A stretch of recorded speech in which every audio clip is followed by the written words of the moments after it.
नाम चिंतामणि कृष्ण चैतन्य रस विग्रह पूर्ण शुद्धो नित्य मुक्तो अभिन्नत्वात् नाम नामिने। कहते भगवान का जो नाम है वो चिंतामणि के समान है। चिंतामणि एक ऐसा ज्वेल है जो मांगो वो ही दे देता है। जैसे कल्प वृक्ष होता है तो ऐसे ही चिंतामणि जो हमें सारी चिंताओं को दूर कर देता है। तो भगवान का नाम जो है वो चिंतामणि के समान है। रस विग्रह, भगवान जो है इसका जो नाम है ये कृष्ण, ये कोई शब्द नहीं है। जैसे कोई नाम रखे सुलेमान, बरकत, और आजकल तो टॉमी, जैकी ऐसे नाम रखते हैं। तो ये शब्द हैं, लेकिन भगवान कृष्ण, कृष्ण ये दो अक्षर जो हैं ये साक्षात भगवान श्री कृष्ण ही हैं। और वही भगवान कृष्ण जो है वो जगन्नाथ है। सेई गौर, जय गौर, सेई कृष्ण, सेई जगन्नाथ। जो गौरांग महाप्रभु हैं, चैतन्य महाप्रभु, सबने नाम सुना ना चैतन्य महाप्रभु का। जय गौर, जो गौर हैं, जो गौरांग महाप्रभु हैं, सेई कृष्ण, वो क्या है, वो कृष्ण है। और सेई जगन्नाथ, और वही कौन है, जगन्नाथ। तो इनमें कोई अंतर नहीं है। पर फिर आप कहोगे कि फिर ये जगन्नाथ जी का जो स्वरूप है बड़ा अजीब सा है। आपने देखा होगा हाथ ऐसे हैं, पूरा शरीर बना नहीं है, तो ये क्या चक्कर, माजरा क्या है। पूरा मतलब आंख भी ऐसे ही है गोल गोल, नाक भी ऐसी है, हाथ भी फंसे हुए हैं, पैर भी पूरे नहीं है। तो ये क्या हुआ, भगवान को ऐसे रूप में क्यों आए, पता है किसी को ऐसे रूप में भगवान क्यों आए? तो मैं आपको एक कथा सुनाता हूं। एक बार जब भगवान श्री कृष्ण द्वारका में थे, तो द्वारका में भगवान की कितनी रानियां थी? 14,000, 16,000, 16,108, 16,108 रानियां भगवान श्री कृष्ण के थे। है किसी में आज की हिम्मत में एक पत्नी को रख ले? बहुत ही बिरला होगा कोई जो एक पत्नी को रख सकता है। दो को रखना तो और मुश्किल है, और उसके बाद 3, 4 को रखना तो नामुमकिन है। लेकिन भगवान के पास कितनी पत्नियां थी? 16,108। एक ही घर में रहती होंगी, एक छत के नीचे? नहीं, सबके अलग अलग महल थे, समझ रहे? तो फिर भगवान जो है 16,108 दिनों के बाद पहली वाली रानी के पास जाते होंगे। एक दिन एक के पास, दूसरे दिन दूसरी के पास, तीसरे दिन तीसरी के पास, और जो पहली का नंबर कब आता होगा, कितने दिन बाद आएगा? 16,108 दिनों के बाद। ऐसे होता था? नहीं, भगवान श्री कृष्ण 16,108 रानियों के साथ प्रतिदिन प्रतिपल रहते थे। पता है आपको? जब भगवान ने रासलीला की तो भगवान की उम्र कितनी थी? लगभग 8 वर्ष। कितनी गोपियों के साथ रासलीला की थी? करोड़ों करोड़ों गोपियां थी, और हर गोपी ये सोचती थी कि कृष्ण मेरे साथ है। तो भगवान ने अपना एक्सपेंशन किसमें किया? असंख्य कृष्ण में। भगवान जो है कुछ भी कर सकते हैं। जिन चीजों को हम सोच नहीं सकते, जो अकल्पनीय है, अचिंतनीय है, हमारे लिए इनकंसीवेबल है, उनको भगवान कर सकते हैं। कर सकते नहीं कर सकते हैं? देखिए, आपको एक बहुत सुंदर भगवान की क्रिएशन का एक बहुत सुंदर एग्जांपल देता हूँ। यू विल अप्रिशिएट, आपको अच्छा लगेगा। अभी कुछ दिन पहले कितना गंदा मौसम था, कितनी गर्मी थी। सब कहते हाय कितना, दिल्ली में तो रहना मुश्किल है, इतनी गर्मी, 45 डिग्री, 40 डिग्री, बहुत बेइंतहा गर्मी। और फिर अचानक से एक रात को क्या हुआ, 3, 4, 5 घंटे लगातार बारिश होती रही। तो ये पानी कहां था? ये जो ऊपर से पानी आया ये कहां था? है? बाल्टी भर के डाली भगवान ने। भगवान का सिस्टम देखिए, ये पानी आकाश में था और क्या कर रहा था? ये उड़ रहा था। उड़ता रहता है ना पानी, तो हवा के साथ बादलों में, बादल कभी यहाँ है कभी वहां है कभी वहां है, उड़ता नहीं उड़ता है। यानी कि भगवान ने उड़ने वाले वाटर टैंक बनाए हुए हैं। बनाए हुए नहीं बनाए हुए? हमने कोई बनाया है उड़ता हुआ वाटर टैंक? नहीं। अब चलो ये तो बना दिया, कोई बात नहीं। अब जो खास बात है उस पर आते हैं। उड़ने वाले वाटर टैंक क्या है? बादल। बादल क्या है? पानी से भरे हुए वाटर टैंक है ना। लेकिन जो सबसे हैरानी की बात है कि हवाई जहाज उन बादलों के बीच में से गुजरता है। गुजरता नहीं गुजरता है? इसका मतलब बादल में छेद हो गया, लेकिन पानी तो लीक नहीं होता। होता है? अगर हुआ होता तो पानी ऐसे ही आ रहा होता कहीं कहीं से, जहां से वो लीकेज होती। अभी आप वाटर टैंक लगाए हुआ छत पे, एक पिन मार दो उसमें, तो पानी लीक होगा नहीं होगा? होगा। लेकिन भगवान के वाटर टैंक्स में से हवाई जहाज भी गुजर जाता है। और दिन में कितने हवाई जहाज गुजरते हैं? कभी भी टैंक में लीकेज नहीं होती।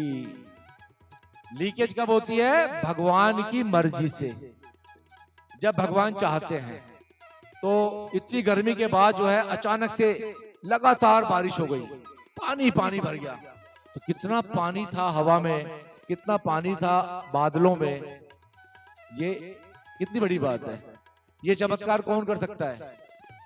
केवल भगवान, केवल भगवान। एक बार एक नारद मुनि जा रहे थे, रास्ते में एक ब्राह्मण मिला। नारद जी बहुत जल्दी में थे। ब्राह्मण ने कहा, नारद जी को देखते ब्राह्मण ने प्रणाम किया और कहने लगा, नारद जी बहुत जल्दी में हो, क्या बात है? नारद जी ने कहा, अरे मुझे भगवान से मिलने जाना है, मेरा अपॉइंटमेंट फिक्स है शाम के 7 बजे का, तो जल्दी है। कहते अच्छा, वास्तव में ना भगवान से मिलने जा रहे हो? नारद जी कहा, हाँ हाँ भगवान से मिलने जा रहा हूँ, बताओ कोई प्रश्न है मन में तो मैं पूछ लूंगा। ब्राह्मण ने बड़े गर्व से कहा, अच्छा ठीक है, आप जा रहे हो तो ये पूछना कि मैं भगवान के धाम कब आऊंगा, यानी कि जन्म मृत्यु से मेरा छुटकारा कब मिलेगा मुझे, कब मैं आपके धाम में आऊंगा। नारद जी ने कहा ठीक है, मैं आपका प्रश्न जो है भगवान से पूछ लूंगा। ये कह के नारद जी आगे गए तो एक वट वृक्ष के नीचे एक मोची था। मोची जो था वो अपने जूते की कढ़ाई कर रहा था और भगवान का नाम ले रहा था। जैसे ही नारद जी को देखा, साष्टांग प्रणाम किया। प्रणाम किया, नारद जी ने आशीर्वाद दिया। तो उन्होंने कहा, बैठिए नारद जी, कुछ कथा सुनाइए। मोची बहुत श्रद्धालु था। नारद जी ने कहा, नहीं अभी ये समय नहीं है, अभी मुझे भगवान से मिलना है, मेरा 7 बजे का अपॉइंटमेंट फिक्स है। अच्छा, आप भगवान से मिलने जा रहे हो? हाँ हाँ भगवान से मिलने जा रहा हूँ। अच्छा, तुम्हें कुछ पूछना है भगवान से? हाँ चलो, आप कह रहे हो तो पूछ लेना। पूछ लेना, कब तक मैं इस भौतिक संसार में सड़ता रहूंगा? नारद जी कहा ठीक है, मैं पूछ लूंगा। तो नारद जी गए और 7 बजे का अपॉइंटमेंट था। 7 बजे भगवान से मिलके अगले दिन भगवान के पास से आए तो पहले ब्राह्मण मिला। ब्राह्मण ने कहा, अरे नारद जी आप आ गए? मैं कहा हाँ हाँ मैं आ गया। भगवान से मिलके नहीं आए आप? है ना, मिलाया, भगवान से मिल लिया मैं। अच्छा, क्या प्रश्न, मेरा प्रश्न पूछा आपने? उन्होंने कहा हाँ आपका प्रश्न पूछा मैंने। क्या कहा भगवान ने? कहते हैं भगवान ने कहा कि आपको अभी बहुत जन्म लगेंगे, अभी आपका वो स्तर नहीं है कि आप भगवत धाम आ सके। ब्राह्मण ने कहा, क्या सचमुच में तुम भगवान से मिले थे? ऐसा भगवान नहीं कह सकते। कहते हाँ हाँ मैं भगवान से मिला था। कहते अच्छा, जब तुम भगवान से मिले तो क्या कर रहे थे भगवान, बताओ। तो नारद ने कहा जानना चाहते हो? मैंने कहा हाँ हाँ बताओ। वो ब्राह्मण जो था परीक्षा ले रहा था, ऐसे ही पूछूं। तो नारद जी ने कहा कि भगवान सुई की नोक से, सुई देखी आपने, माताओं ने देखी होगी, प्रभु जी ने भी देखी होगी, सुई की नोक से हाथी निकाल रहे थे, है ना। सुई की नोक के अंदर से हाथी निकाल रहे थे। ब्राह्मण ने कहा रे Narad ji, it is not possible, ये इम्पॉसिबल है, क्या बात कर रहे हो, आप भगवान से मिले ही नहीं, आप ऐसे ही झूठ बोल रहे हो, जाओ। मतलब कि उसको विश्वास नहीं हुआ। नारद जी मोची अपने वही काम कर रहा था, जूते बना रहा था। नारद जी को देखते ही मोची ने प्रणाम किया, पानी दिया, बैठाया और कहा नारद जी आप आ गए? मैंने कहा हाँ। अच्छा आपने मेरा प्रश्न पूछा भगवान से? मोची से कहा नारद जी ने हाँ हाँ प्रश्न पूछा। अच्छा क्या कहा भगवान ने? भगवान ने कहा कि बस इस जन्म के बाद तुम मेरे धाम में आ जाओगे। मोची ने कहा अच्छा भगवान ने ऐसा कहा, बहुत खुश हो गया। तो नारद ने कहा आपको विश्वास है कि मैं भगवान से मिला हूं? कहता हाँ हाँ नारद जी, आप जैसे भक्त तो भगवान से मिलते रहते हैं। अच्छा आपने ये तो पूछा नहीं कि भगवान क्या कर रहे थे? कहते मैं जानना तो चाहता नहीं, पर चलो आप बताना चाहते हो तो बता दो, क्या कर रहे थे भगवान? भगवान ने, नारद जी ने कहा भगवान सुई की नोक से हाथी को निकाल रहे थे। तो मोची खड़ा हो गया और खड़े होकर नाचने लगा, हरि बोल हरि बोल हरि बोल हरि बोल। अब नारद जी ने कहा रे तुम ऐसे पागलों की तरह नाच रहे हो, तुम्हें विश्वास है इस बात पे? कहता हाँ हाँ नारद जी क्या बात कर रहे हो, विश्वास कैसे नहीं होगा? कहते अच्छा कैसे विश्वास है आपको? बड़े बड़े ब्राह्मणों को विश्वास नहीं है कि भगवान सुई की नोक से हाथी को निकाल सकते हैं, तुमने तो शास्त्र भी नहीं पढ़े, तुम्हें कैसे विश्वास है? कहते हैं देखो नारद जी, ये जो वट वृक्ष है जिसके नीचे मैं बैठा हूं, ये वट वृक्ष है, उसने उस वट वृक्ष का एक वो उठाया, बीज उठाया, फल जो लगता है वट वृक्ष पे, उसमें असंख्य बीज थे, छोटे छोटे छोटे छोटे छोटे छोटे, है ना। देखा है आपने वट वृक्ष का जो बीज होता है वो छोटा सा होता है, राई जैसा। कहते हैं मोची कहता है कि हे नारद, जब इस वट वृक्ष से इतना विशाल वट वृक्ष बन सकता है, एक छोटे से बीज इतना विशाल वट वृक्ष समा सकता है, तो भगवान के लिए क्या संभव नहीं है? भगवान क्या सुई की नोक से हाथी नहीं निकाल सकते? आप समझे बात को कि आप देखिए, एक बीज ने एक वट वृक्ष बनाया, उस वट वृक्ष पे कितने असंख्य बीज हो रहा है, उन असंख्य बीजों में असंख्य वट वृक्ष छुपे हुए हैं, छुपे हुए नहीं छुपे हुए हैं। तो एक जरा से बीज से कितने ही असंख्य और वट वृक्ष देखा आपने? आप में से कोई गया जो शुक्रताल गया हो? कौन कौन गया है शुक्रताल, जहां पे सुखदेव गोस्वामी ने परीक्षित महाराज को भागवतम सुनाई थी? तो वहां पे देखा है आपने वट वृक्ष कितना बड़ा है, कहीं बहुत विशाल। तो कहते हैं कि जब इतने से बीज में इतना बड़ा वट वृक्ष समा सकता है, तो मेरे प्रभु क्या नहीं कर सकते? तो भगवान जो है 16,108 रानियां, क्या 16,01,08 रानियों के साथ भी रह सकते हैं एक ही समय में, अलग अलग स्थानों पर रह सकते नहीं रह सकते हैं। तो इस तरह से कथा जो हम कर रहे थे, वो द्वारका में भगवान श्री कृष्ण थे। अब भगवान की जो रानियां थी, वो जो थी बहुत परेशान भी थी। किस बात से परेशान थी? पैसे की कमी नहीं थी, प्रेम की कमी नहीं थी, परंतु क्या था कि भगवान कृष्ण जो है कभी भी रात में राधा राधा राधा करते हुए पुकारने लगते थे, कभी गोपी गोपी करने लगते थे। अब वो सोचती थी सारे दिन सेवा हम करते हैं इनकी, ये हमारे साथ रहते हैं, और चिंतन किसका करते हैं? राधा और गोपी का। ये तो बड़ी विचित्र सी बात है। इसका मतलब भगवान हमसे प्रेम नहीं करते। तो एक बार क्या हुआ कि देवकी देवकी जो है और यशोदा, नहीं, मां रोहिणी जो थी वो द्वारका में आई। समझ रहे हैं?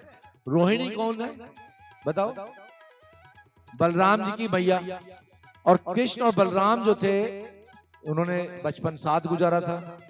रोहिणी और यशोदा वहीं रहते थे, एक जगह रहते थे। तो रोहिणी ने भगवान की जो बाल्य लीलाएं थी वो सब देखी हुई थी। बचपन की जो लीलाएं भगवान ने की थी, माखन चुराने की, दामोदर की, और जो है मटकी फोड़ने की, टैक्स वसूली की, गोपियों को छेड़ने की, और जितने भी असुर मारे उन सब की, सब लीलाओं की साक्षी कौन थी? रोहिणी। और भगवान के जो प्रेम प्रसंग थे गोपियों के साथ, राधा के साथ, उस सब की गवाह कौन थी? रोहिणी।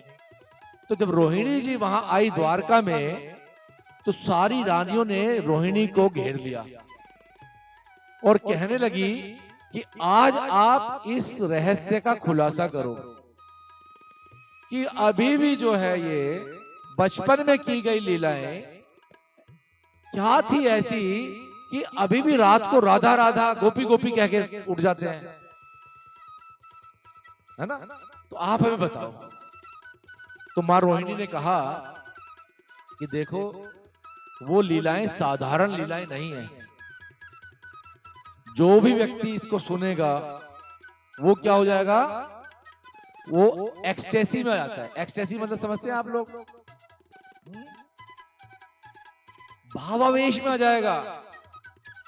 वो जो है इस भौतिक शरीर से ऊपर उठ जाएगा। तो आप ऐसा करो कि किसी को दरवाजे पे खड़ा कर दो, गेट पे।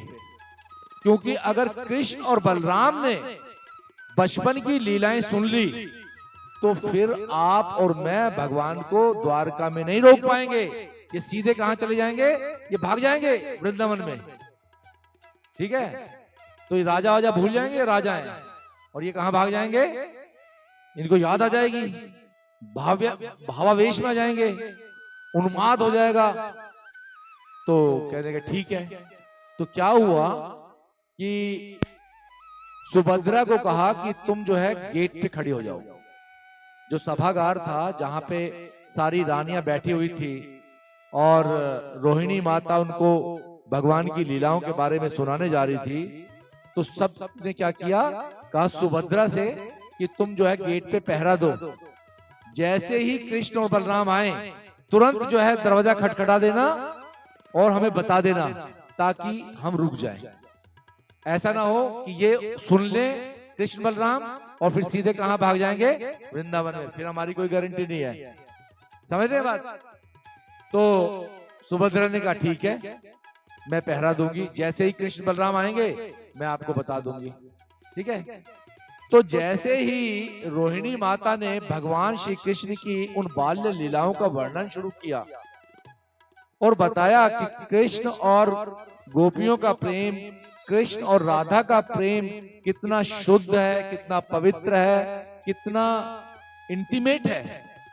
जैसे ही उस भाव, उस प्रेम की गहराई में गए रोहिणी और वो रानियां, तो जो सुभद्रा कान लगा के सुन रही थी वो स्तब्ध हो गई। स्तब्ध समझना, उसको कुछ नहीं पता रह गया कि वो क्यों खड़ी है। वो भी जो है कहां चली गई? अपने उनके पास्ट बचपन में चली गई। और कृष्ण बलराम उधर से आ रहे थे। अब उसको ध्यान ही नहीं रहा कि उसको क्यों खड़ा किया गया है। अब जैसे ही कृष्ण बलराम आए और कृष्ण बलराम ने, अब सुभद्रा तो भूल गई थी कि किस लिए खड़ी हुई है, तो कृष्ण बलराम ने कान लगाकर जैसे ही सुनना शुरू किया, रोहिणी माता तो अपने कथा बताई जा रही थी कि ऐसे ऐसे भगवान श्री कृष्ण ने लीलाएं की हैं, इतना प्रेम करते थे, गोपियां उनके लिए कुछ भी करने को तैयार थी। गोपियां ही थी जो जन्म जन्मांतर के पाप लेने को तैयार थी कि भगवान को हम अपनी चरण रज दे दें, भगवान का सर का दर्द ठीक हो जाए। मतलब भगवान को जो प्रेम करने की पराकाष्ठा है वो किसने दिखाई? गोपियों ने। और गोपियों में से भी सर्वश्रेष्ठ प्रेम किसका था? श्रीमती राधा रानी का। तो जैसे ही कृष्ण और बलराम ने कान लगाकर ये सुना तो वो भावावेश में आ गए। भावावेश मतलब उसमें आदमी के क्या होता है, हाथ पैर सिकुड़ जाते हैं या लंबे हो जाते हैं। जैसे चैतन्य महाप्रभु अभी 500 550 वर्ष पहले आए थे, तो जगन्नाथपुरी में बताते हैं कि कभी कभी क्या होता था कि चैतन्य महाप्रभु के शरीर में ऐसा भावावेश होता था कि उनके ये जो हाथ हैं ये 10-10 फीट लंबे हो जाते थे। और कई बार हो जाता था कि ये हाथ अंदर घुस जाते थे शरीर में, बिल्कुल ऐसे। ये होती है भावावेश की कुछ लक्षण। तो जैसे ही कृष्ण और बलराम ने सुना तो उनके हाथ जो है अंदर चले गए, सिकुड़ते चले गए और वो ऐसी मुद्रा में आ गए। और सुभद्रा भी भावावेश में थी। और जैसे ही पता लगा कि कृष्ण बलराम खड़े हैं यहाँ पे, झांका, क्योंकि हाँ हूं कुछ आ नहीं थी सुभद्रा की, तो सबने देखा तो नारद जी वहां से आए। और नारद जी ने देखा कि कृष्ण बलराम और सुभद्रा बिल्कुल भावावेश में खड़े हुए हैं। ऐसे सबके हाथ छोटे हो गए, पैर छोटे हो गए, आंखें अंदर गोल गोल हो गई, क्योंकि जब आदमी है ना ऐसे करता है, हक्का बक्का हो जाता है, तो ऐसे उसमें आ गए। तो नारद जी ने कहा देख लिया मैंने, देख लिया। और भगवान को जैसे ही थोड़ा सा बाह्य चेतना आई, भगवान ने कहा नारद किसी को बताने की जरूरत नहीं है। कहते नहीं प्रभु, ये रूप तो मैंने देखा है, लेकिन आप मुझे वचन दो कि एक दिन आप जो है इस रूप का सभी लोगों को दर्शन कराओगे। हरि बोल। तो भगवान ने कहा ठीक है नारद, मैं जो है इस युग में तो नहीं, अभी तो नहीं, लेकिन फिर कभी जो है इस रूप में अवश्य प्रकट होऊंगा। और ये वो रूप है जो जगन्नाथ बलदेव सुभद्रा महारानी का है, जो पूर्ण रूप से भावातिरेक को लिए हुए है।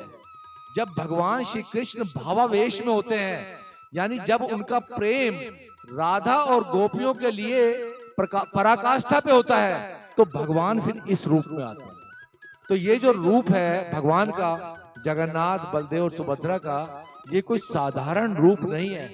ये कोई ऐसा नहीं है कि कमी रह गई तो भगवान को जो ना जितना बनाया था उतना आ गया। नहीं, भगवान को इसी रूप में, जगन्नाथ जी के रूप में आना था इस संसार में लोगों को दर्शन देने के लिए। तो ये कारण है कि जगन्नाथ जी बलदेव सुभद्रा महारानी को आप देखेंगे जब आएंगे अर्चा विग्रह 14 जुलाई को, तो आप देखेंगे कि उनका जो रूप है वो कुछ अलग तरह का है। तो उसका कारण क्या है कि ये भगवान का पूरा एकदम महाभाव प्रकाश रूप है। जब महाभाव प्रकाश आप प्रकट करते हैं भगवान, यानी कि भगवान का जो प्रेम है वो श्रीमती राधा रानी के लिए पराकाष्ठा पे होता है, तो ये भगवान का रूप है। ऐसे ही चैतन्य महाप्रभु जब जगन्नाथ जी की रथ यात्रा में जाते थे तो अपने पार्षदों के साथ बहुत नृत्य करते थे। तो अभी हम सब भक्त जो है 14 जुलाई को भगवान का वेलकम करेंगे, भगवान का स्वागत करेंगे, जगन्नाथ बलदेव सुभद्रा महारानी का। आप सबको पता है प्रोग्राम क्या है? किसी को पता है? किसी को नहीं पता ये बताइए। कोई है जिसको ना पता हो? आपको नहीं पता? तो 14 जुलाई को बुराड़ी में जगन्नाथ जी की रथ यात्रा निकलेगी, क्योंकि ये रथ यात्रा पुरी में निकल रही है 7 जुलाई को और 1 हफ्ते चलती है। भगवान जाते हैं, भगवान जो है गुंडीचा मंदिर जाते हैं, वहां 1 हफ्ते तक रेस्ट करते हैं, उसके बाद वापस आते हैं। तो उन्हीं दिनों में हम जो है ये जगन्नाथ जी की रथ यात्रा निकाल सकते हैं। तो जगन्नाथ जी जो है इस कलयुग के जो पतित जीव हैं, जो जगन्नाथपुरी में मंदिर में नहीं जा सकते, जैसे बहुत सारे लोग हैं, मुसलमान जो है अंदर नहीं जा सकते, और जो गोरे लोग हैं, जो वेस्टर्न लोग हैं, जो अंग्रेज हैं, वो मंदिर में उनका प्रवेश निषेध है। तो उन सब पे, ऐसे बद जीवों पे कृपा करने के लिए भगवान अपने रथ पे आरूढ़ होकर और हमें दर्शन देने के लिए आते हैं, हमारे कल्याण के लिए। हमारे कल्याण के लिए भगवान ने ये रूप धारण किया है, ताकि हम जैसे कहते हैं कि जगन्नाथ जी के रथ की अगर कोई रस्सी खींचता है तो स्कंद पुराण में वर्णन आता है कि वो जन्म मृत्यु के चक्र से छूट जाता है। हरि बोल। तो आप सब चाहेंगे कि जन्म मृत्यु के चक्कर से छूटे, यहाँ से छुटकारा पाएं, इस भौतिक संसार में क्या सड़ना है, क्योंकि यहाँ आओगे फिर एक शरीर मिलेगा, फिर बीमारियां मिलेंगी, फिर बुढ़ापा मिलेगा, फिर कलेश मिलेंगे, किसी को औलाद से, किसी को पड़ोसी से, किसी को माँ बाप से, किसी को भाई बंधु से, मिलते नहीं मिलते हैं। और कहीं से भी ना मिले तो शरीर से मिलेंगे। शरीर धीरे धीरे बूढ़ा होगा, दांत गिरने शुरू हो जाएंगे, पेट में हाथ नहीं रहेंगी, घुटने बैठ जाएंगे, चलना बंद हो जाएगा, वहीं बैठना, वहीं खाना, वहीं सब कुछ। इस ये जो संसार है इसको भगवान कहते हैं दुखालयम अशाश्वतम, गीता में। ये दुखों का घर है। तो इस दुखों के घर से छुटकारा कैसे मिले? तो भगवान तरह तरह की योजनाएं बनाते हैं, नई नई स्कीम निकालते हैं। जैसे बिजनेसमैन नई नई स्कीम निकालते हैं दिवाली पे, एक के साथ एक फ्री निकालते हैं, buy two get one free.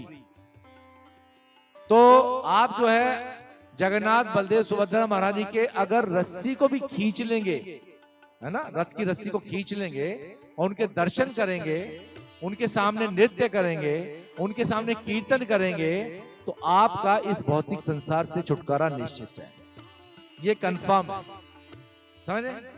तो यदि कोई व्यक्ति जगन्नाथ जी के दर्शन कर ले तो इसलिए हमारा परम कर्तव्य है कि ये जो ऑफर है ये हमारे लिए तो है ही, साथ ही साथ जिन जिनको भी आप जानते हैं, जिन जिनका भी आप भला चाहते हैं, है ना, कोई तो मित्र होंगे आपके, कोई परिवार के लोग होंगे, पति पत्नी बच्चे और रिलेटिव्स, उन सबको भगवान की इस रथ यात्रा में आमंत्रित करो, यहाँ पे बुलाओ, उनके दर्शन कराओ, उनसे रस्सी खिंचवाओ, क्योंकि उस रस्सी खींचने का महत्व हो सकता है उन्हें ना पता हो, लेकिन हमें तो पता है। हमें पता है कि हमारा कल्याण होने वाला है, हमारा परम कल्याण होगा, भगवान की कृपा दृष्टि हम पर पड़ेगी। भगवान की कृपा दृष्टि का मतलब पता है ना, जिस पे भगवान की कृपा दृष्टि हो जाए उसको फिर कोई व्यक्ति दुख नहीं दे सकता, ये कंफर्म है। प्रभुपाद जी पे भगवान की कृपा दृष्टि थी तो 70, 75, 80 वर्ष की आयु में कितना प्रचार किया उन्होंने। कोई सोच सकता है व्यक्ति 70 वर्ष का व्यक्ति कि मैं अमेरिका में जाके 108 मंदिर बना दूंगा? हमसे बुराड़ी में रहते हुए इतने अच्छे अच्छे बड़े बड़े धनाढ्य लोग हमें जानते हैं, हमारे पास भी धन की कमी नहीं है, फिर भी हम एक बड़ा मंदिर बनाने की सोच नहीं सकते। क्यों? क्योंकि अभी कृपा दृष्टि नहीं है। तो प्रभुपाद जी पे भगवान की कृपा दृष्टि थी, इसलिए उन्हें यूरोप में महंगे से महंगे शहर में बड़े से बड़े मंदिर बनाए, गुरुकुल बनाए और क्या कही, गौशालाएं खुलवाई। ये है भगवान की कृपा दृष्टि। तो हम सब चाहेंगे कि भगवान की कृपा दृष्टि हम सब पर पड़े, हमारे मित्र जनों पर पड़े, हमारे परिवार वालों पर पड़े, हमारे सगे संबंधियों पर पड़े, और जितने भी लोग बुराड़ी में रहते हैं, कोई नहीं भी जानता तो जो अड़ोसी पड़ोसी हैं उन पर भी, उनको भी कृपा मिले। मिले या मिले? ऐसा तो नहीं है ना कि भाई मुझे मिले ना मिले इसको नहीं मिलनी चाहिए। कलयुग के जीव का लक्षण पता क्या होता है? एक बार एक व्यक्ति था कलयुग का जीव, बहुत तपस्या की, भगवान प्रकट हुए, भगवान ने कहा मांगो। उसने कहा अच्छा, सोच समझ के मांगना, जो तुम मांगोगे उसका डबल जो है आपके पड़ोसी को होगा। उसने कहा अच्छा, वो कैसे भगवान? कहते हैं, भगवान कहते हैं अगर तुमने कहा मुझे 1 लाख रुपए दे दो तो उसको 2 लाख रुपए मिल जाएंगे। अगर आपने कहा मुझे 2 बड़ी गाड़ियां चाहिए तो उसको कितनी गाड़ियां मिल जाएंगी? बड़ी 4 बड़ी गाड़ियां मिल जाएंगी। उसने कहा अच्छा ऐसी बात है। तो उसने पता क्या कहा? भगवान मुझे ना आप ऐसा करो, मेरी एक आंख फोड़ दो। क्या करो? मेरी यहाँ एक आंख फोड़ दो, तो क्या होगा, पड़ोसी की दो फूट जाएंगी। तो कलयुग के जीव ऐसे होते हैं, कलयुग के जीव बहुत ही द्वेषी होते हैं। तो हम सब ऐसे नहीं हैं, हम सब सबका भला चाहते हैं। कि जितने भी लोग हैं बुराड़ी में, हर कोई जो है 14 तारीख को कहां होना चाहिए, बुराड़ी स्कूल पे। वहां पे जो है जगन्नाथ जी का स्वागत करेंगे, जगन्नाथ जी की रथ यात्रा का वहां से प्रारंभ करेंगे। पूरी यात्रा में प्रण लें, जब तक जगन्नाथ जी रथ पे बैठे हुए हैं हम जगन्नाथ जी के साथ रहेंगे। बारिश होगी तो क्या करेंगे, बारिश होगी तो क्या करेंगे, फिर कैसे आएंगे, बुराड़ी में तो इतना पानी भर जाता है। आएंगे आप लोग, फिर घर पे रेस्ट करेंगे, करेंगे नहीं करेंगे। बारिश में कहाँ आएंगे, जगन्नाथ जी के दर्शन करने के लिए। जब जगन्नाथ जी बारिश में बाहर आ सकते हैं तो हम क्यों नहीं जा सकते। तो भगवान जब तक रथ पे आरूढ़ है तब तक भगवान के साथ रहना है, उनके सामने रहना है, पीछे रहना है, सेवाएं करनी है। और जब बारिश होगी तब भी भगवान के सामने रहना है, खूब उत्साह के साथ क्या करना है, हरे कृष्णा कृष्ण कृष्ण हरे हरे, हरे राम राम हरे। पिछले साल जो हमने बुराड़ी में रथ यात्रा की थी, आप में से कितने लोगों ने अटेंड की थी, हाथ उठाइए। ओके, अब नीचे हाथ कीजिए। कितने लोगों ने वो रथ यात्रा अटेंड नहीं की थी, हाथ उठाएं। काफी लोगों ने नहीं की थी। तो जिन्होंने अटेंड की थी वो रथ यात्रा, उनसे पूछिए क्या अद्भुत दृश्य था, बहुत सुंदर दृश्य था। लोग ही लोग थे, इतना अनएक्सपेक्टेडली पता नहीं कहां कहां से लोग आ गए। और हर कोई जो है पूरे दिव्य उन्माद के साथ क्या बोला था, जय जगन्नाथ जय जगन्नाथ जय जगन्नाथ, जय जगन्नाथ जय जगन्नाथ जय जगन्नाथ। हरे कृष्ण कृष्ण कृष्ण हरे हरे, हरे राम राम राम हरे हरे। तो आपको ये कीर्तन करना है, मुंह से बोलना है।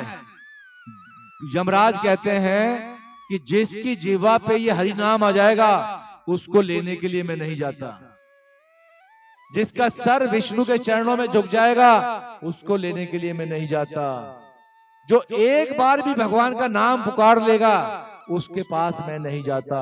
अजामिल की कथा हमारे सामने है, भागवतम में कहा गया है, भागवतम में कहते हैं।